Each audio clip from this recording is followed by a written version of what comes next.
Fluent Flow Podcast. New videos every day. Let's learn English together. Hi everyone, I'm Alex. And I'm Ben. Welcome to the Fluent Flow Podcast. Great to be here. Today we're doing a deep dive into something I think a lot of you will find really useful. We're unpacking some source material all about how to sound more natural when you're speaking English. Moving past that feeling of sounding, a bit robotic sometimes. Yeah, getting that smoother, more natural flow. It's a common goal, right? All right. And the source we looked at, it gives a really structured approach, some clear strategies. Exactly. And that's our goal today, to dig into this source, pull out the key insights, the practical tips, and sort of guide you through it, make it easy to grab the useful stuff. Think of it as getting straight to the good parts, the actionable advice this material offers on sounding more, real. Okay, so let's jump in. First things first, according to this source material, what does sounding natural in English actually mean? Because that seems pretty fundamental. It really is. And the source starts with a really important point. It says, sounding natural does not mean sounding perfect. Okay, that's huge, because chasing perfection, that can be so stressful, right? Especially when you're learning. Totally. It can really hold you back. You worry about every little mistake, and then you clam up. So right away, the source says, look, that's not the goal. So if perfect isn't the target, what is? What makes up this natural sound according to the source? It breaks it down into a few key things. First, a relaxed tone. Relaxed tone. Okay, like not sounding tense or stressed. Exactly. When you're comfortable, your voice just sounds different. More easygoing. It's not forced. That makes sense. If you're fighting for words, you probably sound pretty tense. You do. And it affects how people hear you. Second thing, using common expressions. Like everyday phrases, not just single words. Right. The stuff native speakers use all the time without even thinking like, how's it going? Or sounds good. Those little bits of language glue. Gotcha. And what else? And the third big one is rhythm, stress, and flow. This is where the language gets its musicality. Musicality. Okay, tell me more about that. Well, it's about which words you emphasize the stress, where you pause the rhythm, and how the words sort of link together smoothly, the flow. And the source also says pretty clearly, you don't need a perfect accent. Nope, definitely not. That's another big relief for learners. And you don't need like super long or complicated words either. Not at all. The main idea, the source says, is just sounding comfortable and clear. Comfortable and clear. That feels achievable. Much more than perfect. It really is. If people understand you easily and you sound reasonably relaxed doing it, you're hitting that natural mark way better than someone who's, grammatically perfect but sounds incredibly stiff. The source uses this analogy. I liked thinking of English like music. Yeah, the music thing, it's good, isn't it? It really is. It says English has rhythm, ups and downs. It's not just words in a row. Exactly. It flows. It has a melody. Spoken language isn't flat like text on a page. Thinking of it like music helps you listen for those patterns, the rhythm, the intonation. So why is that distinction natural versus perfect? Why is that so important for someone learning? Oh, it's a game changer, really. Because perfect is, who defines perfect? It's often tied to this impossible native speaker ideal. But natural, as this source defines it, comfortable, clear, using the real patterns of speech, that's something you can actually work towards. Right. It lowers the pressure. Massively. It takes away the fear of making mistakes, which is often the biggest barrier to just speaking. If you're less afraid, you practice more, you experiment, you get more fluent, and you sound more natural. It shifts your whole focus from avoiding errors to actually communicating. It sort of gives you permission to just talk. That's a great way to put it. Permission to be communicative, not flawless. That mental shift alone can unlock so much progress. Okay, so natural equals comfortable, clear, rhythmic, using common stuff, not perfect. Yeah. Got it.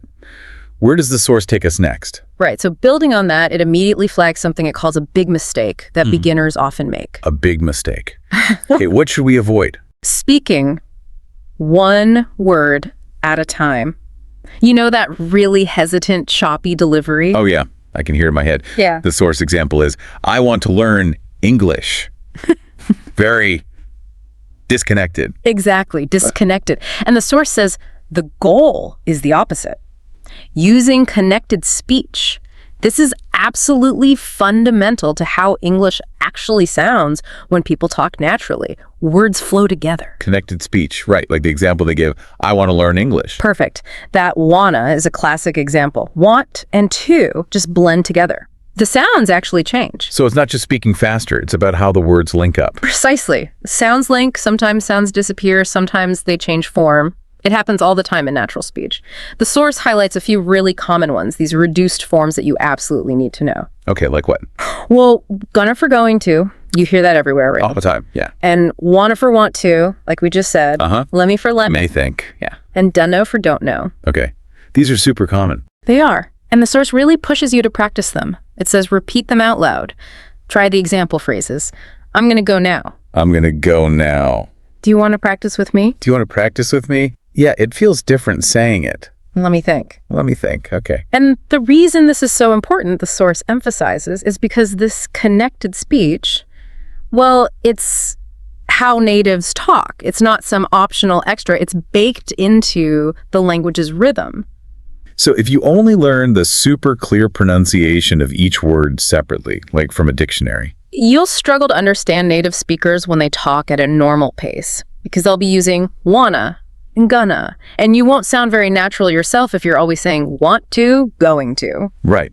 It highlights that learning these sound patterns is maybe just as important as learning vocabulary or grammar rules. Absolutely. You could make a grammatically perfect sentence, but if you say each word like, it just sounds unnatural.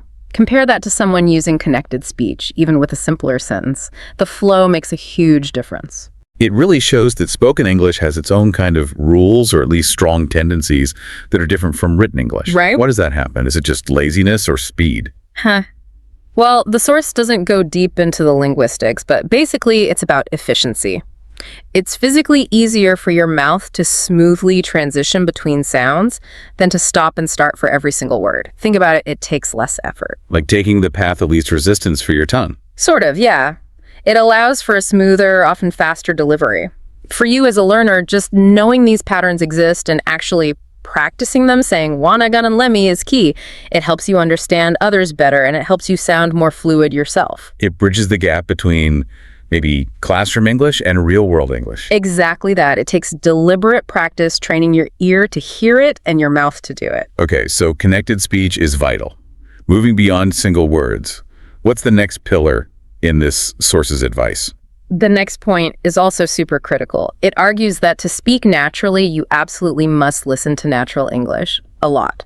Listen to natural English. Okay, and it specifically contrasts this with what it calls textbook English. Textbook English, meaning stuff that's maybe too slow, too careful, not how people really talk. Pretty much. The idea is your brain learns from the input it gets. If you only ever hear artificially slow or overly formal English, that's the model you'll build internally. Your output will reflect that unnatural input. Makes sense. Garbage in, garbage out, kind of. Yeah. So where does the source say we should get this natural input? It gives some good suggestions. Native podcasts. Ahem.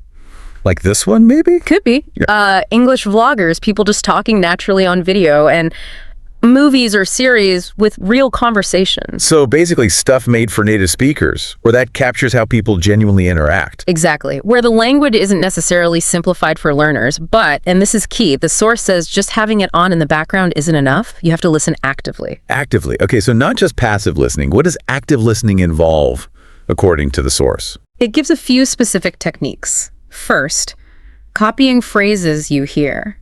Copying phrases, like shadowing. Hearing something and saying it right after. Very much like shadowing, yes. Trying to match the sounds, the rhythm, the intonation as closely as possible. Okay, what else? Second, repeating what you hear, trying to match the emotion. So not just the sounds, but the feeling behind it. If someone sounds excited, you try to sound excited too. Exactly. If they say no way, with surprise, you copy that surprise in your voice. You're mimicking the whole package, the expression. Okay, mimicking sounds and emotion. Anything else? Third strategy, writing down expressions you like. Collecting those useful phrases we talked about earlier. Precisely. So when you hear a good one in context, you grab it, write it down. You're actively building your toolkit of natural language chunks. So it's listening, mimicking the sound, mimicking the emotion, and collecting useful bits. Right. And the source says the benefit of doing all this is that it builds your ear for natural flow and pronunciation. It trains your brain to notice the subtleties, the connected speech, the rhythm, the stress patterns, the way pitch goes up and down, all the stuff that makes spoken English sound. Well, English. So sounding natural isn't just about fixing your own speaking muscles. It's about training your listening perception first. You need to hear it properly before you can do it properly. You've got it. Your production is tied to your perception. If you can't hear the difference between flat intonation and expressive intonation, or between choppy speech and connected speech, you won't be able to produce it consistently yourself. Active listening builds that internal map, that blueprint of natural sound. So it's like learning music again. Yeah. You can't play the song right if you haven't really listened to how it's supposed to sound. Exactly. You need to study the performance, not just read the notes. Okay, active listening is key. What's the next big tip from this source? I remember the outline said one was described as life-changing. Ah, yes. That definitely catches your eye, doesn't it? A tip that changed my life. High stakes. So what is it? Don't keep us in suspense. Okay. The core idea is about changing how you think. Literally. The source says, stop thinking in your native language and then translating into English in your head before you speak. Ah, the translation step. Yeah, that takes time. It does, and it often leads to unnatural phrasing. The advice is, try to think in English directly, even for simple, everyday thoughts. Skip the translation altogether. Let the thought form in English. Exactly. The source gives this great example with Brazilian Portuguese. Instead of thinking, eu vou ao mercado, Which means, I'm going to the market. right, and then maybe translating that literally or awkwardly to, I go to the market, which isn't the most common way to say it. The source says, just from the start, think, I'm going to the market. Bingo. Or other simple things. Instead of translating the thought, it's cold, just think it's cold today. Instead of I need coffee, think I need some coffee. It sounds simple, but I imagine that takes real conscious effort to switch your brain's default language like that. Oh, if it does. Especially at first. It's like trying to run different software in your head. But the source claims the benefit is huge. It says when you think in English, your speaking becomes faster and more natural. Faster makes sense, you cut out the translation delay. But why more natural? Because you're practicing and reinforcing authentic English patterns in your thoughts. You're not trying to force English words into the grammatical structures of your native language, which often sounds off. You start to internalize English ways of structuring ideas. So you access common phrases and sentence patterns more automatically. That's the idea. It becomes more ingrained, and the source even throws down a challenge. It says, try it now. Say what you're doing right now in English. Go on. I'm waiting. Huh. Putting you on the spot. Yeah, it's very direct. It wants you to see this isn't just theory, it's something you can try immediately.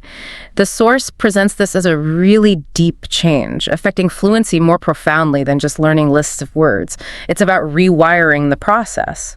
So start small, thinking about simple things around you in English. Exactly. What you see, what you're doing, what you need, little internal sentences, over time you build up complexity. But according to the source, that shift away from constant translation pays off big time in terms of speed and sounding more natural. Okay, think in English. Got it. Powerful stuff. Now, we touched on rhythm and flow earlier, that musicality. Does the source come back to that? It does. The next section is all about adding life and energy, specifically through practicing intonation and emotion. Intonation, the pitch going up and down. Yep. The melody of your speech, the source states it plainly. Fluent English is full of emotion and melody. It connects directly back to that music idea. So it's not enough to just say the right words in the right order. Not if you want to sound natural, no. How you say them, the energy, the feeling, the pitch changes. That carries so much meaning. It signals your attitude, your engagement. The source says you need to practice this deliberately. Then it gives examples. Yes, specific phrases and the emotion to aim for, like saying, I don't believe it, not flatly, but with real surprise in your voice, maybe a higher pitch, more energy, or saying, oh, really? With that curious, maybe slightly rising tone that shows you're interested or questioning. Right, not just stating a fact. Come on, let's go. You need to inject excitement, urgency into that one. These examples really show how the tune changes the meaning, or at least the impact. Absolutely. And the source suggests practical ways to work on this. Number 1, recording your voice. Oof. Always a bit awkward listening back, but probably necessary. It's the best feedback tool you have. Then, obviously, listen back to yourself. Be critical. Did it sound flat? Did the emotion come across? Then Try again to improve, make adjustments, record again. And it also says, don't just say words, act them out. What does that mean? It means really get into it. Use your voice expressively. Maybe even use gestures or facial expressions as you practice. Don't just read the words. Perform the meaning. Embody the emotion. So speaking is a bit like acting. In a way, yes, especially when practicing intonation. The big takeaway here, the source says, is sounding natural is about energy, not just grammar. Energy, not just grammar. I like that. It's powerful, isn't it? You can be grammatically flawless, but if you sound monotone and lifeless, you won't sound natural. That energy, that expressiveness, the right intonation, that's what makes speech sound human and engaging. So bring your personality into it. Don't just focus on being correct. Exactly. Communication is so much more than just the dictionary meaning of words. It's the how. Practicing intonation and emotion helps you master that crucial how. Okay, that makes a lot of sense. Now, what about those common expressions we mentioned earlier, the conversational glue? Does the source give more guidance on those? It does. It has a whole section on them, highlighting that native speakers use tons of short, friendly expressions constantly. Right, the ready-made phrases. Yeah. And learning and using these is framed as a way to sound natural fast. Fast. Why fast? Because they're like conversational shortcuts. They let you participate, react, and keep the conversation flowing without having to construct complex sentences every time. They signal that you're comfortable with the informal, everyday flow of English. And they're friendly. Often, yeah. They're used in casual chat. They help build rapport, show agreement or understanding easily, stuff like that. Does the source give a list of good ones to start with? It gives a really practical list, great for beginners. Things like, no way, for surprise. Okay. That makes sense. Showing you understand. What do you mean? A simple way to ask for clarification. Useful. I got it. Confirming you understand. Much more common than saying, I understand sometimes. Yeah, true. And sounds good. That super common way to agree to a plan or suggestion. These are definitely everywhere in spoken English. Absolutely. You hear them constantly. And the key advice from the source is, don't just learn about them, use them. Actively try to drop them into your practice conversations, maybe with a language partner or even just talking to yourself. So it's about building a reflex, having these ready to go. Exactly. It makes your speech sound less like you're building everything from scratch and more like you're just participating naturally in the conversation. Using these pre-made chunks is a big part of sounding fluent and natural. Okay, so we've covered understanding natural, connected speech, active listening, thinking in English, adding emotion, using common expressions. That's a lot of elements. How does the source suggest putting it all together? Is there like a practice routine? Well, it includes a very practical section that's actually designed as a practice with me segment. It's meant for you, the listener, to actively participate. Like a mini workout for your speaking. Kind of, yeah. It specifically asks you to repeat phrases, focusing on getting the emotion and rhythm right.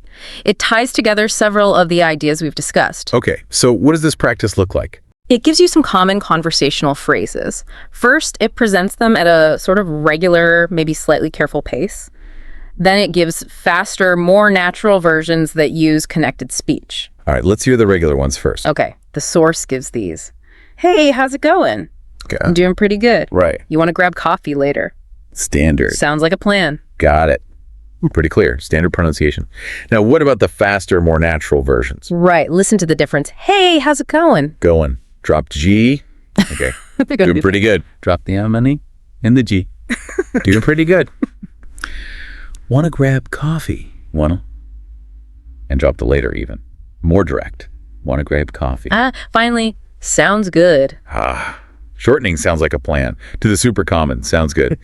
Okay, yeah, the difference is really clear when you hear them back to back like that. Isn't it? The flow, the reductions. It just sounds much more like everyday chat. And the source says practicing this kind of repetition going from the careful version to the natural, connected version is how you learn real natural English. So it's not just theory, it's actually getting your mouth used to making those natural links and reductions. It combines connected speech, common expressions. And encourages you to think about the rhythm and flow as you repeat.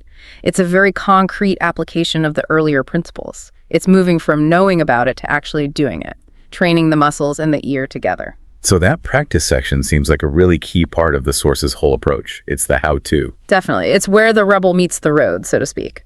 Okay. After covering all these strategies in the practice, does the source offer any sort of final wrap-up advice, like overall reminders? Yes, it does. It finishes with a few final tips that pull some threads together and add a couple more useful points for sounding natural. All right, what are these last nuggets of wisdom? Okay, first one, and this might sound a bit weird at first, is slow down, don't rush. Slow down. But isn't fluency about speaking fast? That's a common misconception. Rushing often makes things worse. You trip over words, your pronunciation gets sloppy, you lose the rhythm. It can actually make you sound less clear and less confident, therefore less natural. Okay. So a controlled, comfortable pace is better than frantic speed. Exactly. Natural speech isn't always fast, it's just smooth and rhythmic. Slowing down a bit gives you control, helps you focus on clarity, rhythm, and intonation.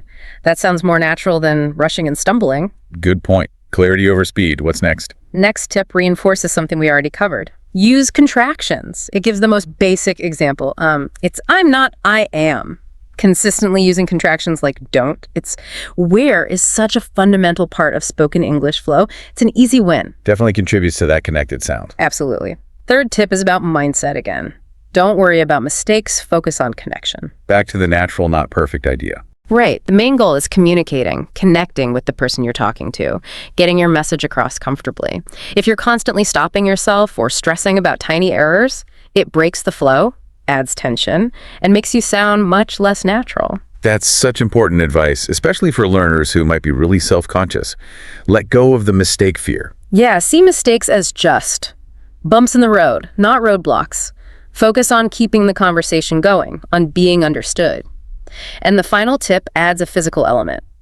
Relax your body and face, let your voice flow. Physical relaxation. How does that help your speaking? Well, think about it. If your jaw's clenched, your shoulders are tense, you're holding your breath, that physical tension restricts your voice.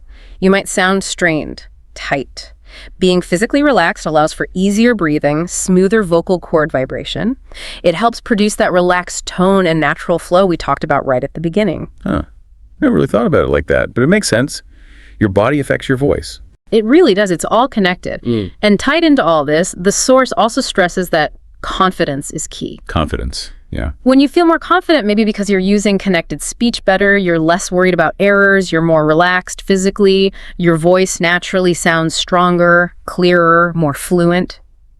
So practicing these tips builds confidence, and confidence helps you sound more natural. It's like a cycle. A positive feedback loop, exactly. Yeah. And then the source just circles right back to its main message one last time. It ends by saying, you don't need to sound perfect, just sound real. Just sound real. That sums it up perfectly, doesn't it? It feels like the core philosophy of this whole approach. It really does. It shifts the goalposts from something intimidating and maybe impossible, perfect, to something much more human and achievable, real. Real means comfortable, clear, rhythmic, expressive, using the language to connect. It's about embracing the actual music of English, not just the grammar rules. Okay, wow. So we've really dug deep into this source material on sounding more natural in English. We started with that key idea. Natural means comfortable and clear, with rhythm and common expressions, definitely not perfect. Getting that foundation right. Then we explored connected speech, moving past one word at a time to things like wanna and gonna. Crucial for flow. We talked about active listening to real English, using podcasts, vloggers, movies, and using techniques like copying phrases and matching emotion to build your ear. Can't skip the input. Then that potentially life-changing tip, thinking directly in English to cut out translation and become faster and more natural. Rewiring the brain. We looked at adding life with intonation and emotion, remembering it's about energy, not just grammar. Bringing the music in. And using those common expressions, no way, sounds good, as shortcuts to sound natural quickly. The conversational toolkit. And finally, putting it all together with practice, like repeating phrases to nail the rhythm and connected speech, plus those final tips. Slow down, use contractions, focus on connection over mistakes, relax your body, and build confidence. It's a really holistic approach, isn't it? It touches on listening, thinking, speaking mechanics, mindset, even physical relaxation. It really is. And that recurring theme, that constant message from the source is aim for real Aim for comfortable communication, not for perfect. Sounding like a real person having a conversation, not like someone reciting from a textbook. Which leads us to our final thought for you, the listener. Based on everything we've unpacked from this source, if you really take that core message to heart, that the goal isn't perfection, it's sounding real and comfortable, how might that one idea, that single shift in perspective, change your approach to learning and practicing English starting today? What would you prioritize differently now? Maybe you'd spend more time on listening actively, or practicing those connected speech patterns, or perhaps just giving yourself permission to speak more freely, even with mistakes. Something to think about? Definitely something to mull over. Which of these tips felt most relevant to you right now? Maybe just pick one thing, thinking in English for 5 minutes, or actively listening to a short clip and copying and try it this week. Small steps build up. Great advice. Well, that brings us to the end of this deep dive. Thanks for listening, everyone. We hope you found that helpful. If you did, please consider subscribing to the channel so you don't miss our future deep dives. And we'd love to hear from you. Leave a comment below. Maybe tell us which tip you're going to try first. You can also follow us on social media for more tips and updates. All the links are in the description. And most importantly, keep practicing. Practice speaking English out loud every chance you get. That's how you make progress. Thanks again for joining us on the Fluent Flow Podcast. See you next time. Thank you for watching. See you in the next episode.